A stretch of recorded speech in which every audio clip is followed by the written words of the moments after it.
good morning. I'm Dr. Homa Sabir Khan, and today the topic of my presentation is primary survey, which is the most important part of the initial assessment and management of a patient and multiple injured patients. So starting with the case scenario, for example, just yesterday we had a patient who presented to our emergency. He was a 44 years old male who had a head-on collision and he collided into a wall directly. He was unresponsive at the scene, and then when he was brought, he was profusely bleeding from a wound on his leg. So, sir, can you please tell how would you prioritize the assessment of this patient?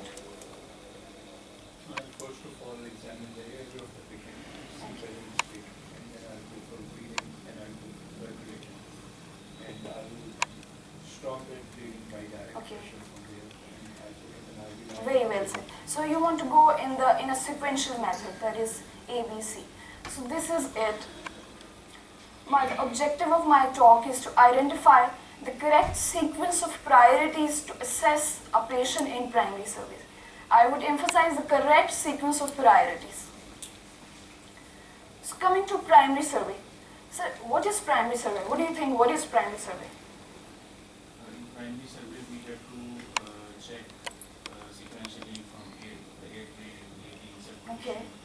and we have to expose the patient disability, exposure. So you again want to enumerate the ABCD. But the point I want to emphasize is that primary survey is basically, why do we do it sequentially? This is because we want to identify the life-threatening injuries, the injuries in the sequential manners, that which injury is the most life-threatening, which is going to kill the patient. That is why it has been arranged in such an order, which is all of us, as all of you have already enumerated, A, B, C, D, E. So, Dr. West, this sequence has been created and we emphasize it so much that it's a primary survey, you have to do it. A should come before B and B before C. So why do you think A is being put on the top? Because it kills the patient most quickly. An oxide brain injury starts to occur in about 4 minutes. Excellent. So this is why this ATLS way actually has been established and why it is so emphasized, because all of these things, the doctors knew this before. Even before this ATLS was established and everything, everyone knew how to maybe secure an airway, or people still knew how to pass ATT and how to resuscitate when a patient is in shock. But what was happening wrong was that this sequence of priorities was not being followed, which is why they were losing lives. As in, for an emergency, when a patient comes and he is bleeding profusely, for example, from any external side, what is your first reflex? Dr. Fazil, if you are just a house officer, what would you like to do first? To stop the Bleeding. Yes, that this is what happens. For example, if you are not trained, and this is the difference the ATLS wants to make, that your reflex goes to stop the bleeding.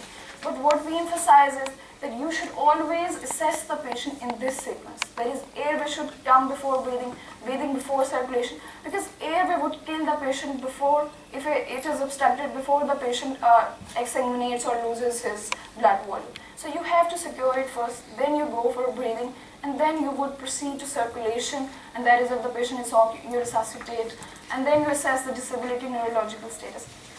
Having said that, I would also say that this thing does not mean that it just takes an hour or something to do all this in a sequential method and you just ignore the bleeding and everything.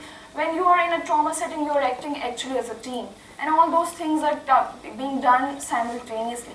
But the sequence of the team leader in the assessment should stay as such.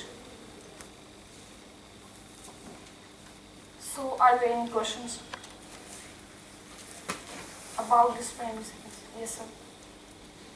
I have a patient who's stable, who's talking, and there is a fracture on the limb. Yes. So why would I be worried about the airway? Yeah, this is the moment you said that you have a patient who is talking. Okay? This means that his airway is okay, but you should know that you have assessed it. This is a means to know if a patient is able to complete a sentence. That is how you can quickly assess a patient. If a patient is able to complete a sentence and is talking, it means that probably his airway is fine and his breathing is also okay. So that is why, and his conscious level is okay. The circulation is as much that his conscious level is maintained. He is able to talk.